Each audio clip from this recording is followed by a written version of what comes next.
여러분 안녕하십니까. 광주 MBC 뉴스데스크 시작합니다. 코로나19가 수도권과 대전을 거쳐 다시 남하하고 있습니다. 광주 전남 지역에서 주말 휴일 사이 해외 입국자를 포함해 확진자가 9명이 더 늘었는데요. 자매 관계인 60대 부부가 코로나19에 감염된 경로가 여전히 오리무중이라 보건당국이 긴장하고 있습니다. 이계상 기자입니다. 비교적 잠잠하던 광주 전남 지역의 코로나19 확진자가 주말 휴일 동안 9명이나 늘었습니다. 해외에서 입국한 30대와 40대 확진자는 방역 통제가 가능한 상황이라 큰 문제가 없지만 나머지 7명은 지역 내에서 감염된 사례입니다. 광주에서는 60대 부부인 34번째, 35번째 확진자와 34번째 확진자가 다녀간 사찰의 승려가 36번째 확진자가 됐고 34번째 확진자와 함께 한방병원을 다녀온 60대 여성이 37번째 확진 판정을 받았습니다. 이들과 접촉한 사람은 37명 정도로 파악됐고 지금까지 진단 검사에서 추가 확진자는 발생하지 않고 있습니다. 하지만 60대 여성 확진자들이 최근 닷새 동안 병원과 식당, 목욕탕 등 다중이용시설을 연이어 방문한 것으로 나타나 접촉자는 크게 늘어날 가능성이 높습니다. 이동 동선 중에 병원과 음식점, 대중목욕탕과 온천, 사찰 등 불특정 다수가 모이고 밀폐된 공간 등이 포함돼 있어 엄중한 상황으로 인식하고 있습니다. 목포에서는 광주 34번째 확진자와 자매지간으로 지난 23일 함께 식사를 한 60대 부부와 이들의 손자인 중학생이 전남 21번, 22번, 23번 확진자로 분류됐습니다. 이들의 접촉자는 100여 명으로 다행히 추가 확진자는 나타나지 않았습니다. 문제는 광주와 목포 확진자 가운데 누가 먼저 코로나에 감염됐는지, 어디에서 누구로부터 전염이 시작됐는지 아직까지 확인되지 않고 있다는 점입니다. 정확하게 그 날짜의 소스, 그러니까 다른 확진자하고의 의심되는 그건 아직은 발견하지 못해서 역으로 추적을 하고는 있는 중입니다. 광주시는 확진자와 접촉했거나 동선이 겹치는 시민들은 잦은 신고해달라고 당부하는 한편 확진자의 감염 경로 분석에 집중하고 있습니다.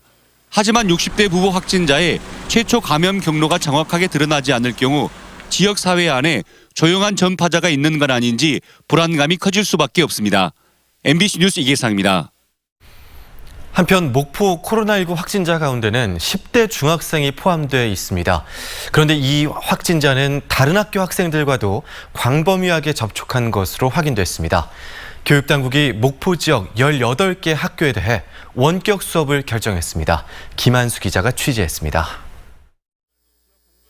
전남 21번째, 22번째 확진자의 손자인 23번째 확진자가 다니는 목포 하당중학교 본관 옆 도로에 선별진료소가 차려졌습니다. 마스크를 쓴 학생과 교직원들이 줄지어 검사 순서를 기다리고 있습니다. 긴급 검사 대상은 모두 560여 명. 검체 채취를 위해 선별진료소에 4개 부스가 설치됐습니다. 지난 24일 전남 23번째 확진자가 학교에 나온 뒤 이 학교는 원격 수업을 진행했습니다. 문제는 25일과 26일 전남 23번째 확진자의 동선입니다.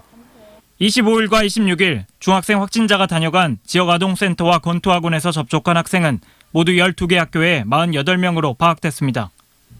중학생 확진자는 이곳 지역아동센터에서 사흘 동안 8개 학교 30여 명의 학생들과 함께 수업했습니다.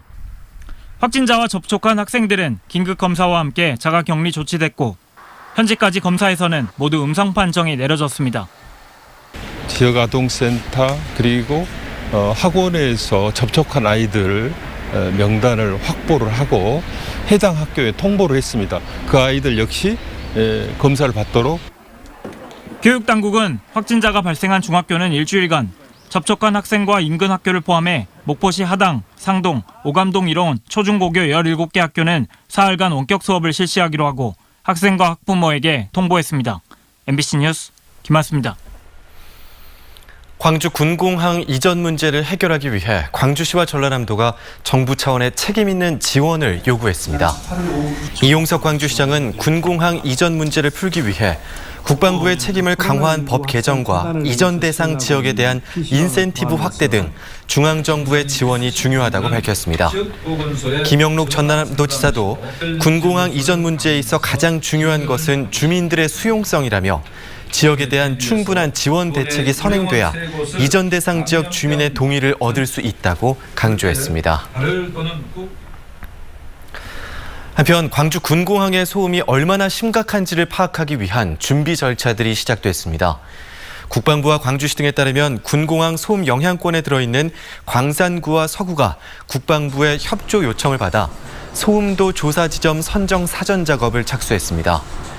소음 영향도는 전투기 이착륙 때 측정한 소음도의 발생 횟수와 시간대 등을 고려해 산정하고 조사에는 주민 대표와 민간 전문가도 참여합니다. 군용 비행장, 군사격장 소음 방지 및 피해 보상에 관한 법률이 지난해 제정되면서 소음 피해 주민은 소송을 하지 않아도 피해 보상을 받을 수 있게 됐습니다.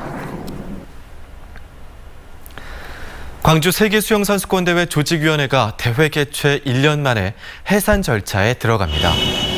광주시에 따르면 수영대회 조직위가 다음 달 6일 집행위원회를 열어 해산 안건을 논의 의결한 뒤 자녀 재산 청산 등 해산 절차에 돌입합니다.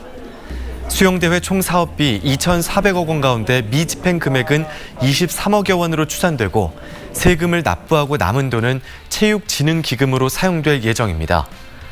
지난해 7월 광주에서 개최된 세계수영대회는 사업비 절감 노력 등을 통해 저비용 고효율 국제 행사로 치러졌다는 평가를 받았습니다. 선원이 구명조끼를 입지 않은 채 해상 작업을 하다가 사고가 나도록 방치한 선장 등이 징역형을 선고받았습니다. 광주지법 형사 8단독 판사는 업무상 과실치사와 선박직원법 위반 혐의로 판결했습니다.